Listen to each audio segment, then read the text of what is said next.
the record button. All right, welcome to the Global Math Department, everyone. My name is Lee Natero, and I will be your host. Tonight, we're going to be hearing from Steve Phelps on Play Borel, Test Your Probability, Intuition, and Confidence. Before we begin our session, I'd like to tell you a bit more about the Global Math Department. The Global Math Department is an organization that is run entirely by volunteers. To keep the free, high-quality PD, we need webinar speakers, webinar hosts, and writers for our newsletters. Newsletter writers share about an area of math or math teaching that resonates with them, or discuss recent math blogs that help teachers reflect on their practice. If you would like to volunteer or know someone who would be great in any of these areas, please have them email us at globalmathdepartment@gmail.com or have them reach out to us on Twitter. So let's get started with tonight's webinar. Before I introduce our speaker, I'd like to explain how these meetings work. These meetings are recorded and are available about 24 hours after the meeting ends. To view the recording, you can use the same link you used to get here tonight. The Global Math Department community prides itself on being friendly and supportive. The chat room is available for topical and general conversation throughout the meeting. I'll be sure to catch your questions for the presenter to be addressed either during or at the end of the presentation. Our speaker tonight is Steve Phelps, and he will be sharing on the topic Play Borel, Testing Your Probability, Intuition, and Confidence. Steve, after teaching in math in grades 7 through 12, took a detour and served as a math coach and instructional technology coach for grades K to 12. And this year, he is back in the classroom, splitting his time between math coaching, technology coaching, and math and computer science teaching. And I will now turn the presentation over to Steve. Thank you. I sleep well at night, that's for certain. So how's everyone doing? Hey, I guess you've introduced yourself in the chat. I have no idea. Yeah, I forgot to mention that. Yeah, people should introduce themselves in the chat. Somehow I overlooked that. I don't know why. And that's okay. And there are links, and I'm gonna drop another link in the chat. Yep. So my entire presentation is going to be on a Desmos activity. So if you want to, there's a link in the chat, and if you want to click on that link, and I'm going to share. At least I will do my best to share that part of my little screen. And we can see who gets in and who doesn't get it. Oh yeah, it's working. It's working. So this is I've got this in the Desmos slides, and then I would probably need to find. I think I can share a link with you guys at the end. If not, you guys know how to get in contact with me. I'm on Twitter, and I'll put my email in the chat a little bit later on. But yeah, Borel is a fun little game. So let me close this out. Most of you guys got on the link, and Leah and Shirley will post the we'll post the link when someone else comes in.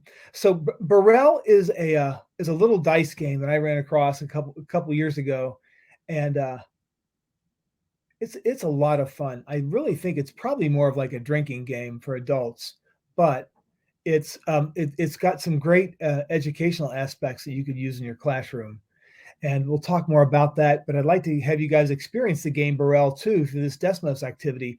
So we'll play around a little bit, and I'm going to push you guys through. I'll probably pace you through the entire night, and so I'm just going to push us all to the very next slide. And so as folks join in, they'll do it. So my agenda for tonight is we'll kind of introduce this idea of an instructional arc for teaching probability. And this instructional arc for teaching probability would include the game Borel. And along the way, as we try to make sense of some of the dice games and scenarios in the game Borel, we'll learn some Desmos calculator tricks, and maybe get to see, if you've not seen the polypad in Desmos yet, that is really cool. And I'll share some links at the end. So that's kind of my order of events. And let's see, my clock 9:05. This is going to be perfect. This is going to be perfect. So let's talk a little bit about this instructional arc and what I mean about this instructional arc for teaching probability. And so I'm going to push everyone to the next slide. And if you're not coming along with me to the next slide, if you can see if you can find a way maybe to click up there on that next button in the upper right-hand corner. Sometimes that works, sometimes that doesn't. So there are 4 parts, and this is certainly not an original thing. So there are 4 parts to this instructional arc. That for a long time I used 3, and then I started playing Borel, and I added in the confidence wager. But it starts with intuition. So present a scenario to your kids, and just like, what does your gut tell you? Is it likely? Will it happen? Won't it happen? Just what does your gut tell you? But then I think the thing I realized I was missing when I did this with my students was, well, how confident are you in that answer? So that takes the form of a confidence wager. And then we use simulations, like a single simulation at a time, to let kids maybe revise their initial guess. And what is great about the polypad and Desmos now is you can create that simulation with a handful of polypad dice. It's a lot of fun. And calculation is the last. And it's one of those things that it's kind of like, if we get to it, we get to it. But I'm not sure that calculation really reveals much about randomness and kind of understanding randomness. So that's kind of where I'm coming from with that. So again, these things I mentioned, I'll push us to the next slide. These things are not original to me. The intuition, simulation, calculation, I picked those up from Alan Rossman years ago at a workshop in Serenity down outside of Atlanta. And then the confidence wagers I mentioned came from playing Borel. And actually probably came from March randomness years ago. So I'll push us one more slide forward. And again, it pushes some of you guys forward. And I think some of us, it doesn't pick us up, but that's okay. So again, intuition, you'll get a chance to kind of share your results, like in the chat, like what is your intuition telling you? And you'll get a chance to make a confidence wager through the activity, and then we'll build some simulations. And some of the dice things we'll do tonight, we could do a calculation. If we have time, we'll do some, but that is probably, honestly, it's like one of those things that if I get to it, we get to it tonight. Now, I ran across Borel. I mentioned this 2 years ago now. I'll push us to the next slide. 2 years ago, the American Statistical Association, through This is Statistics, ran a March randomness contest. And this was the most fun I had online that I could remember. And it ran through the month of March, because this was when there wasn't, because of the pandemic, there was not a March Madness. There wasn't a basketball tournament. And so this March randomness was based on the game Borel. And 4 days a week for 4 weeks in March, there was a different probability scenario. And they sent out like a Google form. You responded yes or no to the scenario. And then you placed what was called a confidence wager, or a stat coin wager. So if and when I first started playing the game, it was kind of frustrating, because first couple times through I lost. So, my answer was always wrong, and that was kind of weird. But so it was if your answer was correct, you earn those stat coins, and if your answer was incorrect, you lost those stat coins. And by correct or incorrect, they actually ran the experiment that night and revealed the results of the experiment the next day. So that was a lot of fun. So what is Borel? And I'll push us forward to the next slide. So this is from the Borel website. There's a link up there at the top, playborel.com. The game is relatively inexpensive, and you could probably come up with a number of different games, but the scenarios they've come up with all kind of seem to kind of like have a nice, could go either way with their scenarios. It's really kind of cool, but it's a dice game. I think anybody could play, and players are essentially wagering on the outcomes of simple experiments using dice. And the idea is based on speed. So you want to, that's kind of the intuition part. So when a scenario is presented in Borel, You want to be the first one to say yes or no, like, yes, this will happen, or no, it will happen. Because if you stake your claim there, then everyone else at the table is forced to have the opposite claim. And so I think you can start to see what a drinking game might entail in playing Borel. There is another neat link that I will share with you on here, a little bit about it, and let's push us to the next slide. If you go to the Play Borel website, in the upper right-hand corner, there's a link to the test. And then in the test, there's also a link to the research of the results of the test, which is a blog post entitled "One Question to Rule Them All." And there's a link there. And so these folks who are doing this research were just interested in how well people could predict the outcomes of probability scenarios. And they wanted to base it not on any kind of like training that you might have had. So they asked the folks to respond quickly, in this case, less than a minute for each question. And we're doing this to try to kind of figure out what made a Borel so appealing to people with lots of different like academic backgrounds. And again, the main objective of this test was to see if any formal mathematical training played a part in your accuracy, or maybe lack of accuracy, for the predictions that you might have made. You can access that blog post and the form. The form up there is at the link at the top. So there's a number of great questions. You could use those questions in a statistics class or a quantitative reasoning class, and you would have a bunch of things that you could do. I think there's 16 questions on that Google form. But that is my little introduction to playing Borel. So let's see. I can't see the chat. Are there any questions in the chat about anything? But if not, I don't see any questions, Steve. Oh, great. Okay. Well, so here's what we'll do. This first one will kind of be like a little a run through. And I tried to do this game. I really tried to do this all in Desmos. And then I realized it worked well for me, but when I played it with my students, it did not work well for the students. And I realized, because I'm clicking buttons on my side and I need to click it in the game. But so let's pretend that we all start with 2,000 stat coins, which is what we would do, and we'll play this game. So our first scenario, so on the left-hand side, you've got a Borel card. And so the cards kind of look like this. This scenario is going to involve 4 6-sided die and a 20-sided die. And the question is, you're going to roll those 5 die, and will you roll a 3? So what does your gut tell you? Yes or no? Pick a yes or a no, and then press submit. And then the next question will come up about your confidence. I'm going to love. Oh. Yes, there's 2, 3. We're going to have a probability fight on our hands, I have a feeling.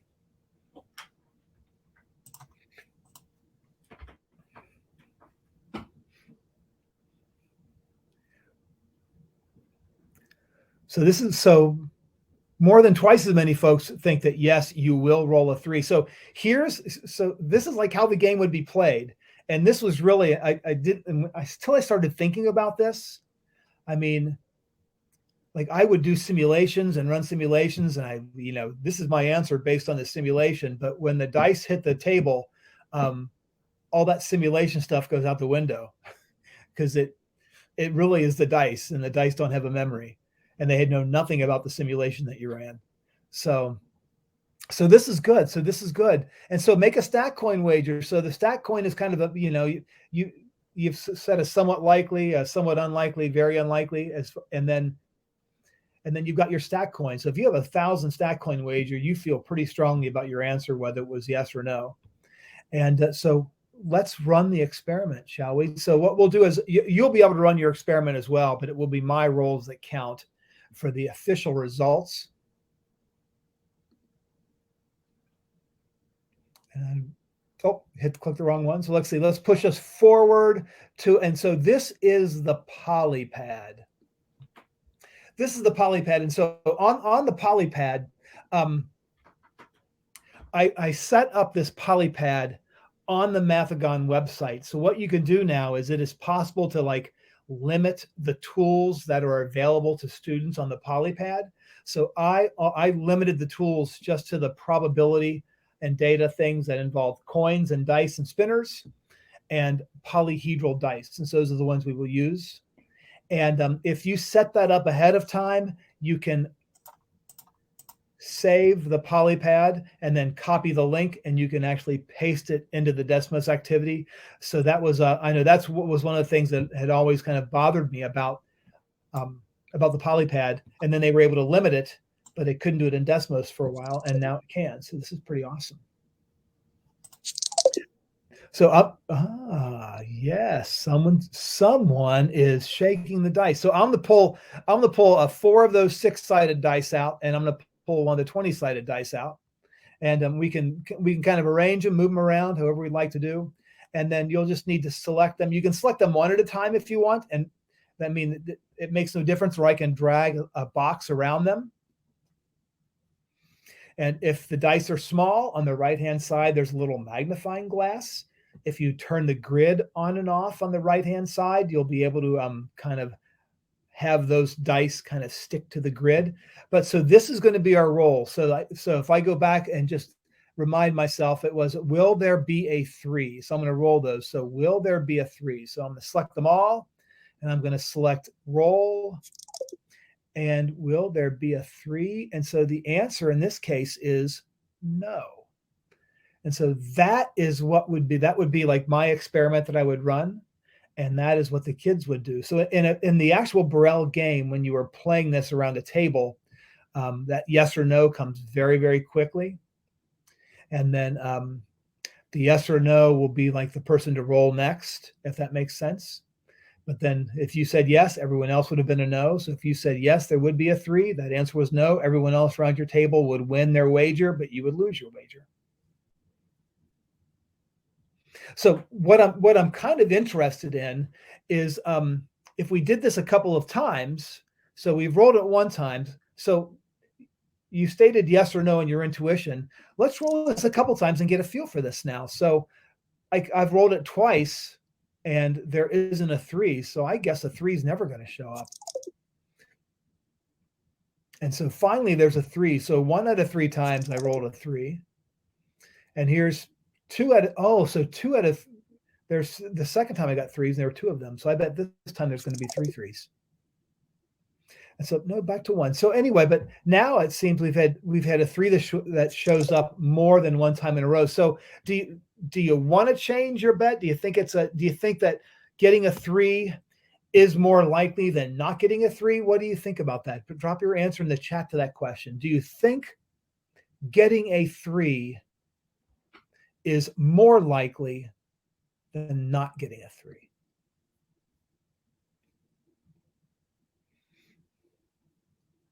Ooh. Less likely.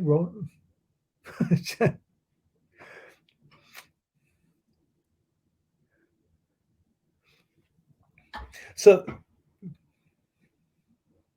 not more. This is weird. So it is a so we've gone through like these singleton simulations.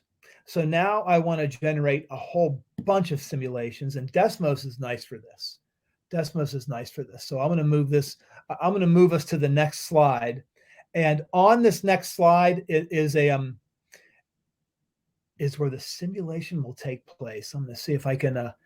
Now on the graphing page on the left hand side of the graph, where you might see dot plot and box plot and a little reset button, there's that little ticker. There's that ticker in the upper left-hand corner. And if you would click on that ticker, this is going to start simulating the rolls of the dice. And the dots, there's a dot plot that is building up and a box plot that is jumping around down there. And the dots are over either 0, 1, 2, 3. And if you're lucky enough to have a 4 in there, or even a 5, which meant all the dice had a 3. So this simulation is simply keeping track of how many times a 3 occurred in those rolls.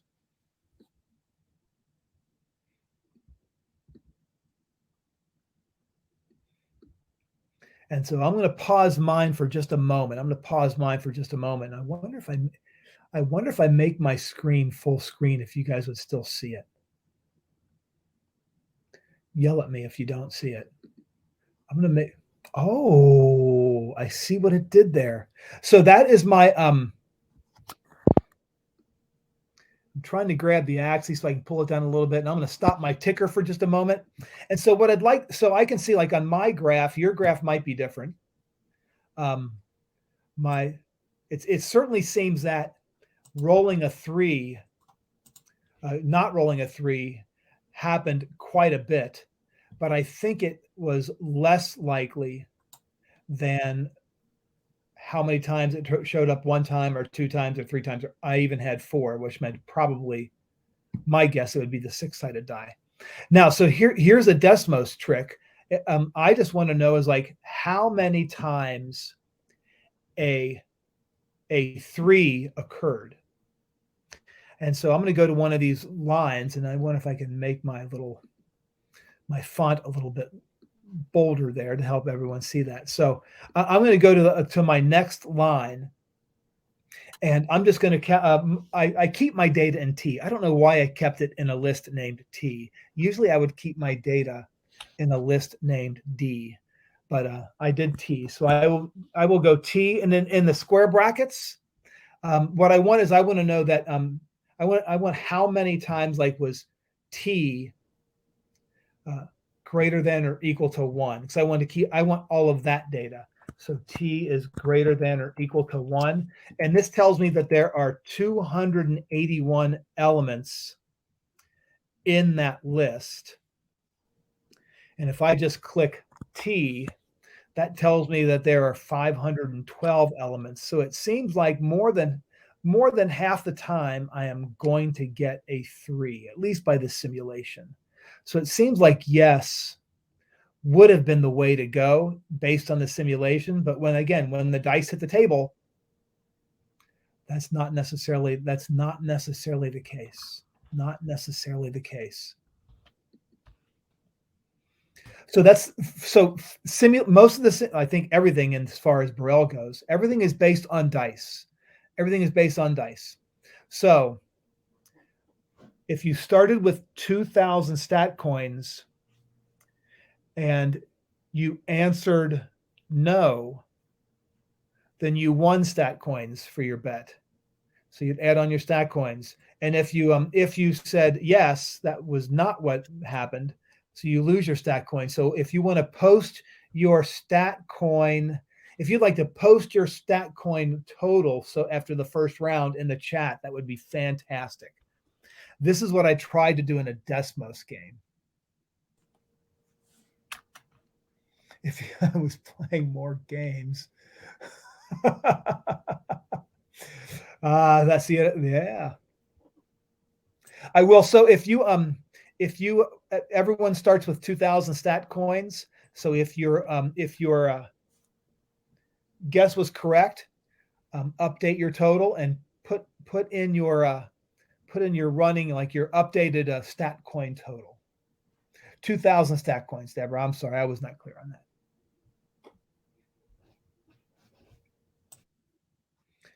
Yeah. So what I would like to do in a Desmos activity, I would like to be able to have like the teacher click on yes or no, and then have that kind of impact everyone else's score, but it doesn't work that way. Nicely done. Okay, let's go. Let's do another one. I think we should do another one. Let's go to the next game. Oh, I do have a bonus. I'll give you a bonus. Okay, this will be if I rolled those 5 dice, do you think I will roll a 3? Commit to a yes or no, and then commit to a likelihood. And this will not count, even though there'll be a wager button. This will not count against our total. But what do you think? Do you think if I rolled those 5 dice, I would get a 3? Nice. So I'm thinking from a student point of view, I see this with my students, even though it's anecdotally, but I've seen a lot of them. if they're at like, there's very little like it's a low risk kind of a thing. If they say yes or no, and then they're wagering on it, they're going to stick around to the end. They're going to want to see the outcome. So I ran this game and had 70 classrooms involved, just under 70. I think there were 68 classrooms involved last year at the different schools that I worked with through our Hamilton County Education Service Center. It was hilarious. But that was our month of March. Okay, so let's see. Well, I roll a 3, so I'm going to go to the next slide, push you guys to the next slide. So I've already set up the dice this time to save a little bit of time. So you can select all of the dice, and you can roll all of them at one time. And will you roll a 3? Will you roll a 3? So I'm going to roll it. And I said, I came up with a no. What did you guys come up with? Did you roll a 3 on yours? So Steve, are we rolling a 3 on this one, or are we trying to do the question there of will the largest number be a 6? Oh, I want to know would you roll a 3? So would a 3? Oh, what is this? A 6? Oh my goodness. That's yes. So you're basically saying you need to make a version 6 of this activity is what you're telling me. Change my slides. Wait a minute. That said, will I roll a 3? And then yes, I went for a 3, but if you went a 6, well, there goes that bonus question. That's okay. I think my simulation for it is based on, well, we're going to find out what it's based on. Because now I'm not sure. I'm going to push you guys ahead. So let's see. If I go down here, I think I did a 6 here. Yes, I wanted to know. So I kept count of, I think I might be keeping track, but here is I'm going to run the little simulation. This is keeping track of the largest, like the maximum value out of those rolls. And so it's a 6 is the tallest, like dot stack, I guess is probably the correct thing, the dot stack. 6 is certainly the largest, but I think I don't know. So a 6 would be pretty common.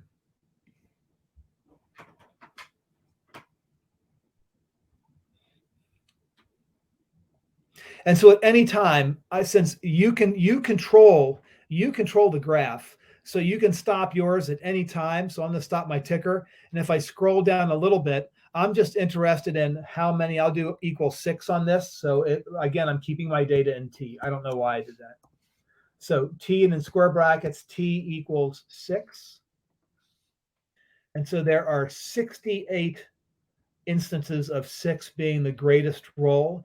And if I want to know how many are actually in that list, so there are 379 that are in that list.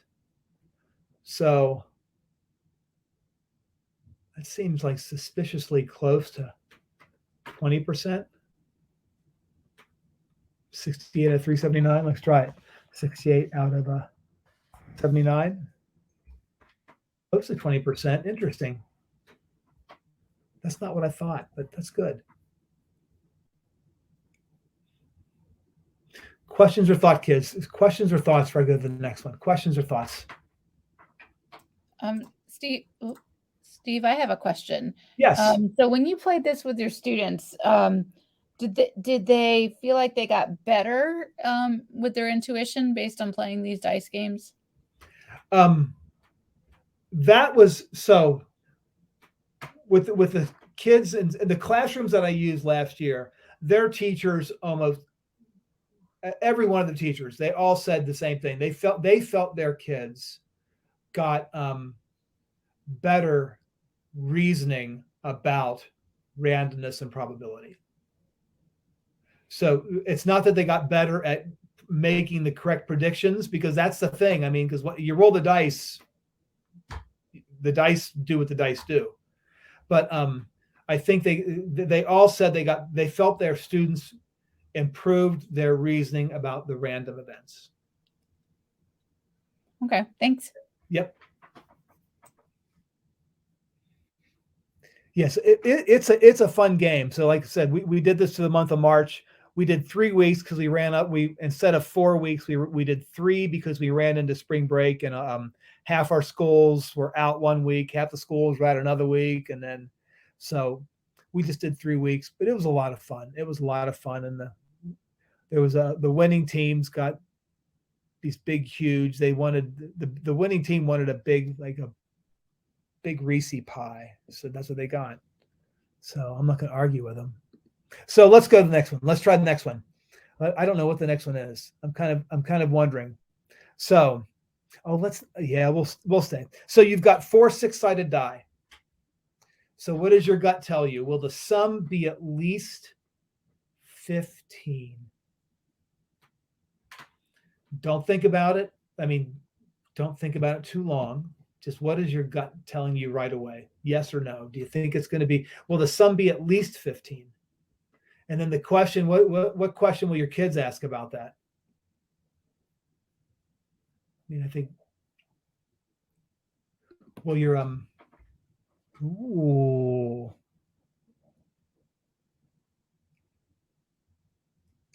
This is good. This is good.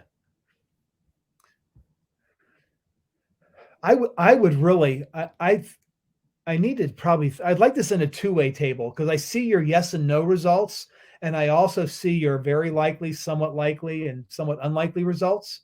I would like to know if there is an association between yes and no and your likely, somewhat unlikely guesses or your answers.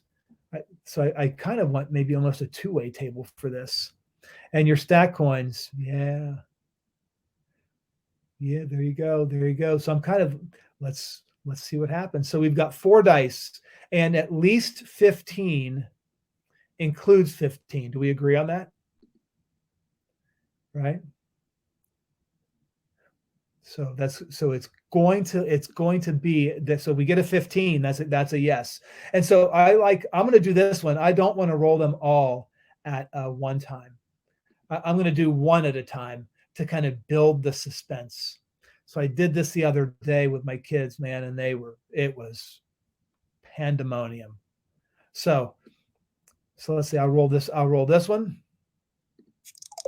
And I need to get it. So there's a 6. So this is looking good. This is looking pretty good, but I could get 3 1s in a row and then it would be looking bad. So then there's a 3. So that's 9. So if I get a 6, that would do it here, wouldn't it? But I could get a 1 or a 2. Ooh, so I need to get a 3 on this. No, let's see. Oh, well, I need to get a 4, don't I? I need to get a 4. A 4 or oh, so it's a yes. So that would be a yes. Oh man, how'd you guys do? I'm gonna go back and look at the chat. See, just missed it. So that is good. If you just missed it, that's good. If you said no. And yes, and I say if I got a sum of at least 15, that's good if you said yes. So if you're good, so there's always kind of like that tension. There's always going to be some probability fights that are going on. So I wonder, I'm going to roll all of them and let's just get a feel for this a couple times. And you can do the same thing on your side. So if I roll this and I'm thinking like, what is that sum? So that sum is not greater than 15 or at least 15. But that sum is, that was 20. And that sum is 14. So it just missed. And so I'm wondering, and there's another miss. So I'm kind of wondering that maybe that fifth sum of 15 is not too likely to happen. Got it there, but it seems I've gotten it more times. I've not gotten it more times than I have. So let's try to simulate a whole bunch of trials this time. So let's go to the next slide. I'll push you guys forward to the next slide. And so this is your simulation that will keep track of how many times the rolls will have a sum of greater than 15. So again, in the upper left-hand corner of the graph is that little ticker button, which is right underneath the plus sign. So if you click on that ticker button, and your ticker will run. And this is keeping track of the sums. So if you have a sum of 5, I guess the smallest sum would be 4.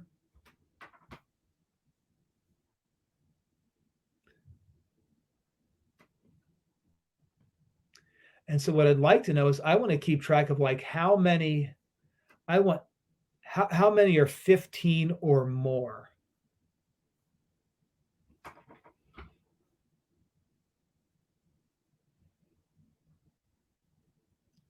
Nice, nice, nice.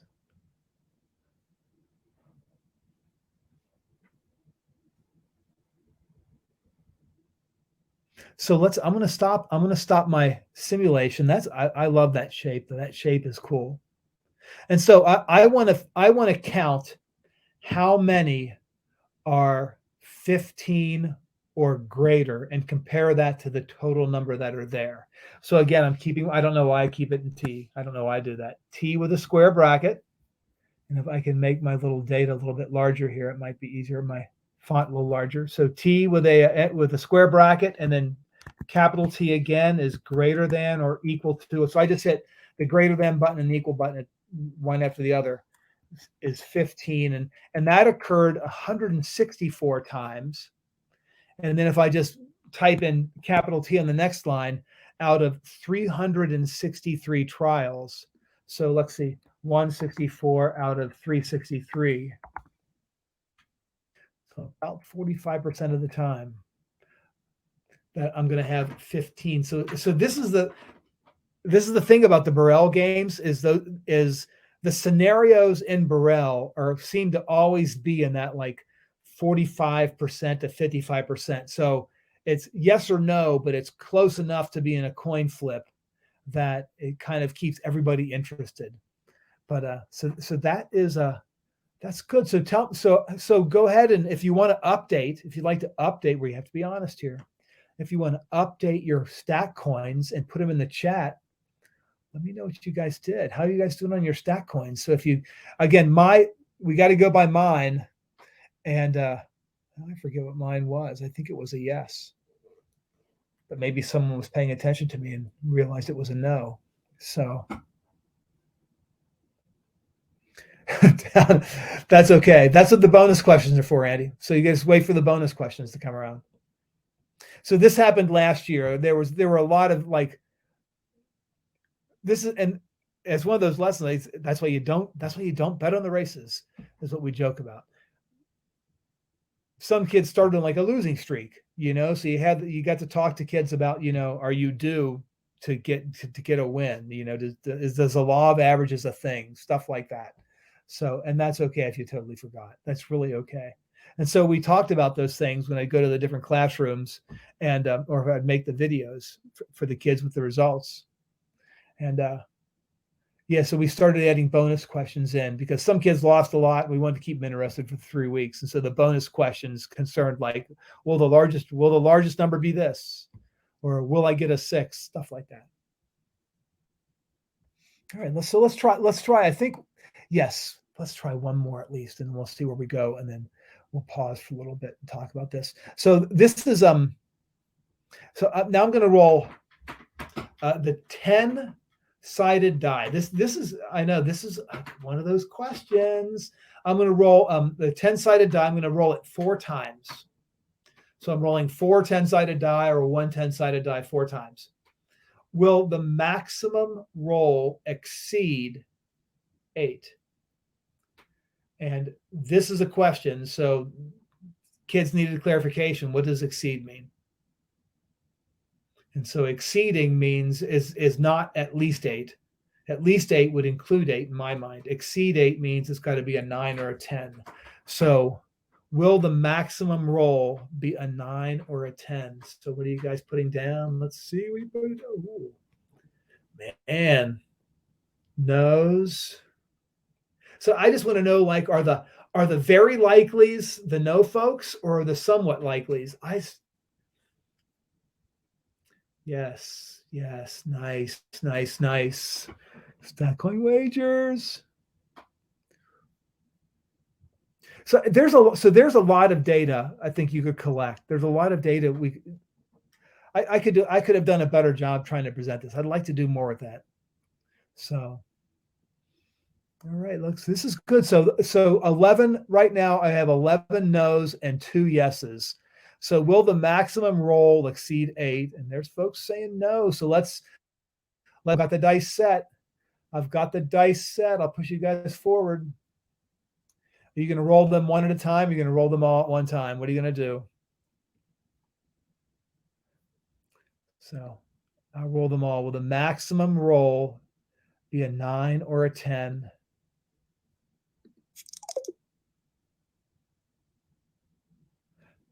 That's a no. That's a no. I should keep track of this. That was a no. How'd your rolls do? And just like in any Desmos activity, I can see your rolls on the screen. So from my teacher dashboard, I don't know if you can see the teacher dashboard. I like how you added the tabulate in there. That's pretty nice too. You can add a table that will tabulate your results for you. And your table can either keep they can keep a running total. So you could roll this over and over and over again and do the simulation right there in the polypad. Or you can do it in Desmos.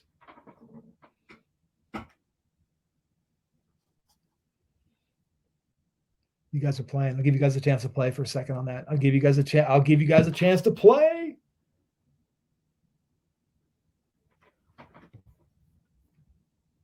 Are you all familiar with the polypad? Somewhat, not so much, maybe.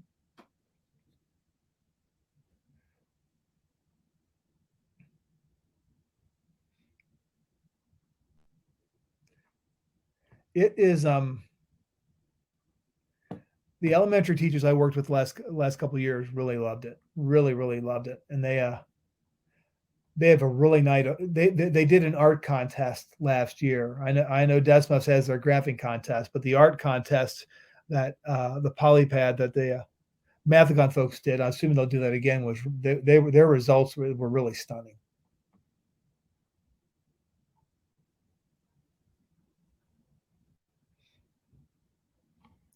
Andy, polypad's got some if you go to the Mathagon website and play with the polypad there, it is going to be there's a lot of stuff, man. A lot of stuff on that website. And this is just a very small piece of it. So they've got logic circuits, they've got fraction bars, fraction circles, number frames. So it really is a tool K through 12.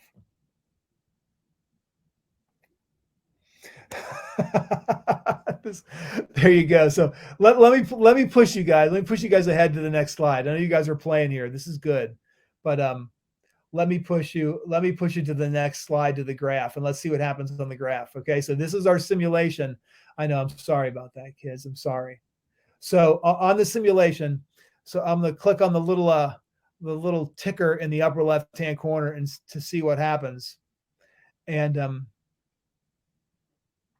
this is keeping track of the number of rolls, the number of dice that are greater than 8. In other words, are a 9 or a 10. How many dice are there? So why are there 5? Well, there could be not 0 of them, or there could be 1 of them that's greater, 2 of them, 3 of them, or all 4 of them could be greater. And if you want to make the simulation go quicker, there's that little right now it's set for every 100. I could probably delete that out and it would go pretty quick. You press play again and it'll just run.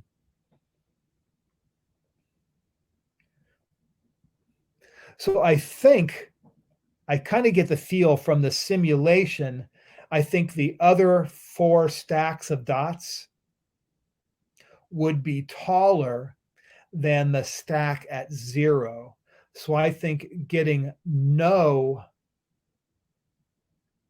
9s or 10s when you roll 4 in the long run would probably be less likely than having a 9 or a 10. So I think the question, like from a simulation point of view, I probably would want to answer yes, but from, when the dice hit the table, who knows?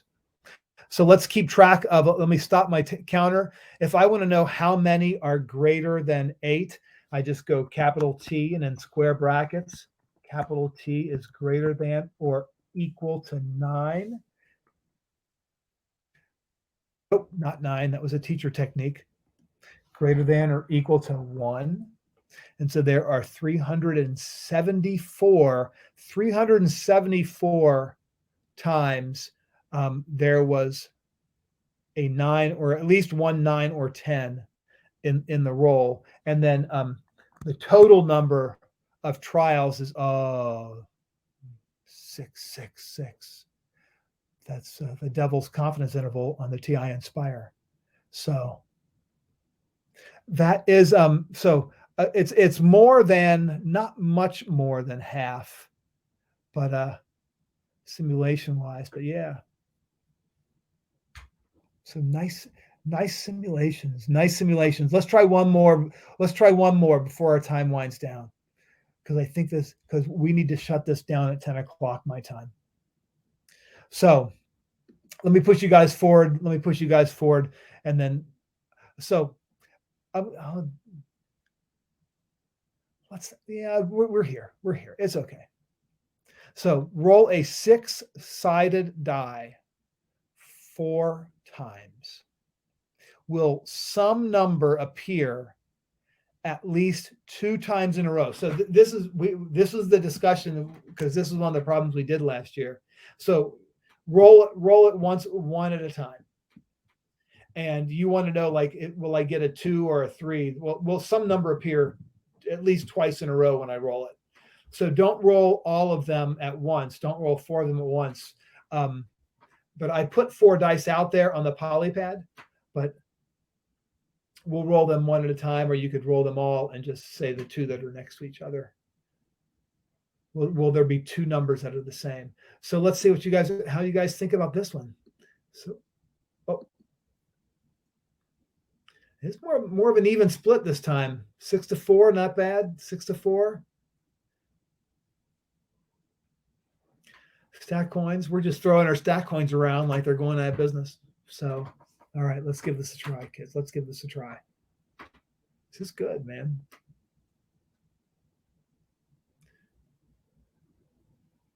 So Borel is a game. Like if I was I'm not teaching statistics or like a QR class, but we're going to use some of these things later on with my computer science principles kids to build some simulations.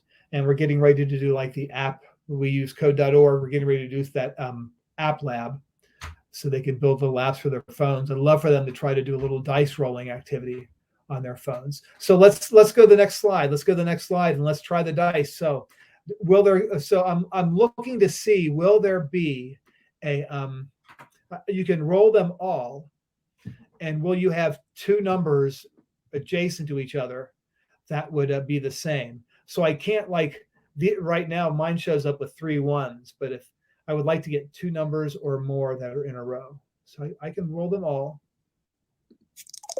And so mine is a yes, because I've got 3 5s in a row. And how are the rest of you all doing?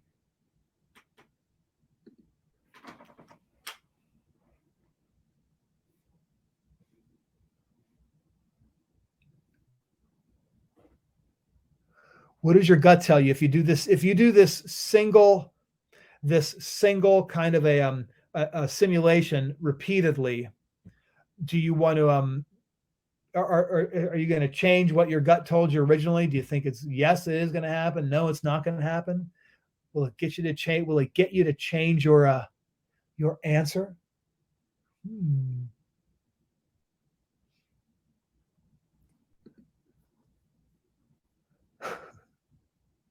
2 1s. There you go.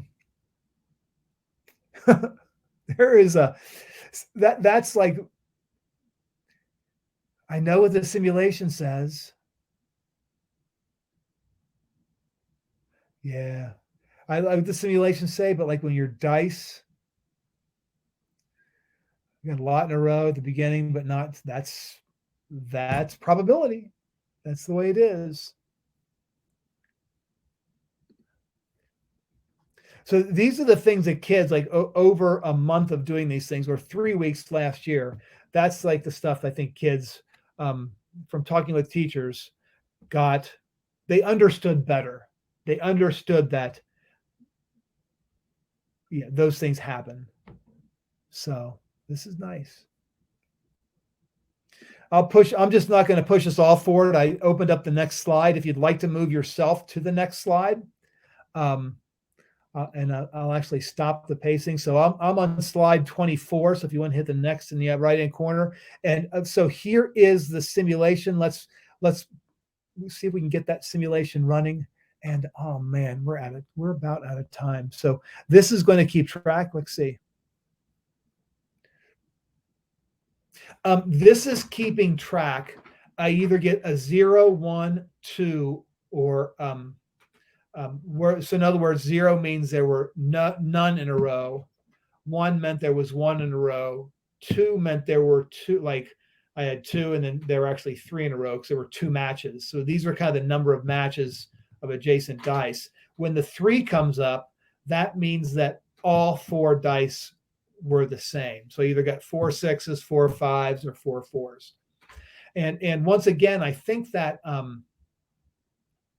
I think if I add the stacks of dots over 1, 2, and 3, I think if I stack them up, they're going to be really close in height to the stack of dots on the 0. And I've got the total of T. So right now it's I've got a little over 250 in my simulation right now. And actually, I'm sorry, it's over 500. And then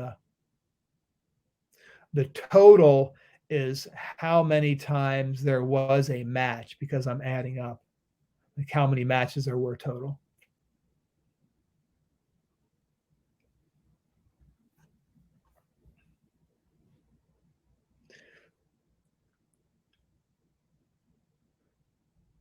So this is good, kids. This is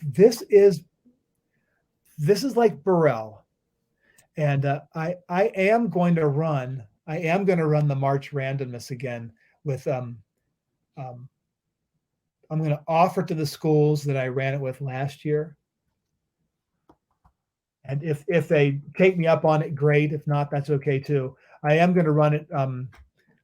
We're going to try to run it school-wide at the school I'm at now. So the school I have right now, they have about 550 kids in the high school. So I'm going to try to run that with everyone. I've got a couple of ideas the way I'd like to do this. I'm thinking of using just QR codes and stuff like that to allow kids to get to it. But so what I'll do is I'm going to drop the teacher link to this activity in the chat. I'm going to try to, if I can get to it before it goes away. There you go. So let me see if I can drop this down in the chat for you guys. So this is the teacher link to the activity. Yeah, it's just love reasoning about the dots, the dot plots. And this is one of those things I like the dot plots. I don't know why. I don't know. I kind of go back and forth between histograms and dot plots.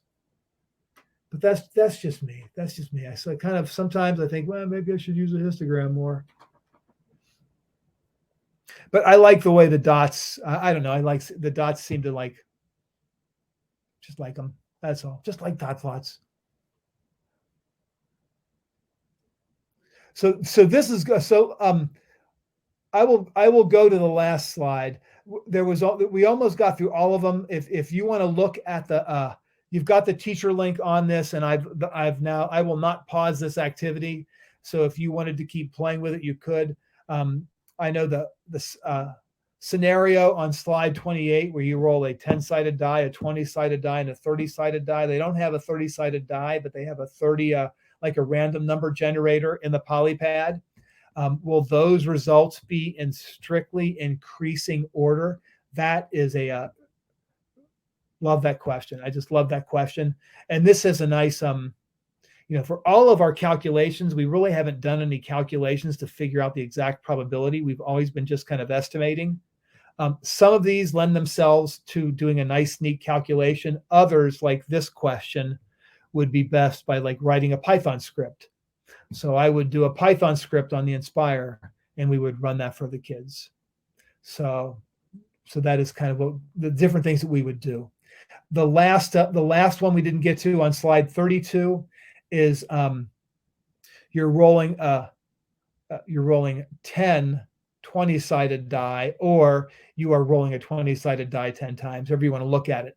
Will there be 3 adjacent numbers among the rolls? So by 3 adjacent numbers, 3 consecutive integers. So will a 1, 2, and a 3 show up? Not necessarily that, but will there be 3 numbers in a row?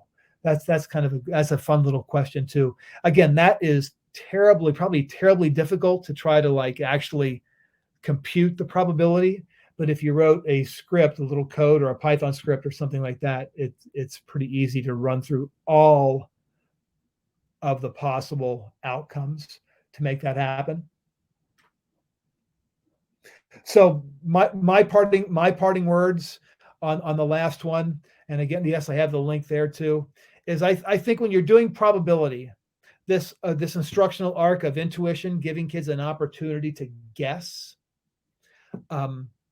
make a guess, kind of stake their confidence claim to it, and then simple simulations give kids a chance to revise their guesses, and then do a big, massive simulation. I think that gives kids a chance to be invested, and you always got to give kids a chance to kind of revise what their guesses are, and just don't move to the calculations too soon or too quickly.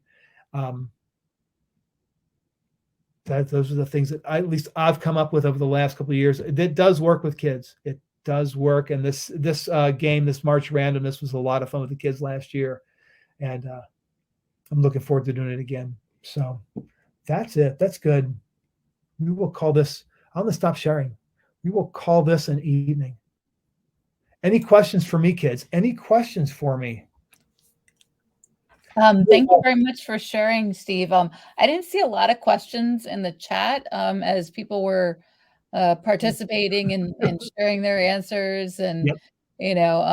I did post some links in the chat as we went about Polypad. Last October, I believe, October of 2021, we had a Polypad session here on the Global Math Department. So I put the link for that in the chat in case anybody wants to try to find some things out about Polypad. So yeah, I'll have to try this activity out. We have a math society, like a math club at my at where I work at Moravian University, and definitely we'll do this with the students and try it out, probably in a low risk environment first before I try it in front of a whole class of students. So let me drop my email down in the chat before we all go. So if you guys want to email me, and Andy, your question, see if I can answer it and type at the same time. This is going to be fun. So these really weren't meant to be like a lesson. It was kind of like a starter activity, and I would build a simulation to accompany each of the results, so the teachers, if they wanted to, could use the simulations in their class. But most of these, they just would submit their answers on a Google form, so I could do all the calculations in the spreadsheet side of things. And then I did all of my experiments before, like the weekend before that next week would come, and that way it took less time during the week. I would say most teachers probably only spent maybe 10 minutes tops each day. So it wasn't really a lesson focus. It was kind of like a sponge activity at the start of each class, if that makes sense, Andy. I have one question, Steve, related to like the amount of time that you give them to make their guess, the yes or no, and the confidence and their wager. Like how much time? Because I could see some students like wanting to like take a while to figure it out because they want to be right, of course. Yeah. So how much time do you think is good to give to students to do that? Well, so I tried to emphasize, just without doing calculations, well, just what is your gut telling you? Just what does it feel like to you? But some teachers would give their students dice and give them like 5 minutes to play to get a feel for it. I thought that, and after a while, because the simulations you do don't matter, because ultimately I've rolled the dice already and the results already happened. So, it's when you roll the dice, that all that simulation stuff goes out the window. It's like, it doesn't matter anymore. But it's yeah. So I want them to kind of, what does your gut tell you? And then like to revise it with a simulation. So I'd rather them do it quicker than slower, if that makes sense. Okay. No, that makes sense. That makes sense. And I guess they'll get better at it too, and be more willing to make an intuitive guess. The more they've done it, I would say too. The kids realize that it seems like everything is like around 50%. Well, yeah, give or take. Like it really is. All the Borel things seem to be around. I think the most skewed Borel scenario that I've run across so far is like a 40%, 60% split, like through a simulation. But yeah, that would make it harder since they're closer to 50%. Yeah. Yeah, for sure. For sure. Well, thank you very much, Steve. That was a lot of fun. And thank you for sharing the activity and all the work that you did with that activity. And thank you to everyone who was in attendance. Thank you for joining us tonight. Our session in 2 weeks on September 20th is going to be using a blended learning model to create a language-rich interactive classroom in which all students can thrive. And this is being presented by Marty Cardenas, and I believe there's going to be some Desmos stuff with that one as well. So make sure you join us for that one, grades 6 through 12.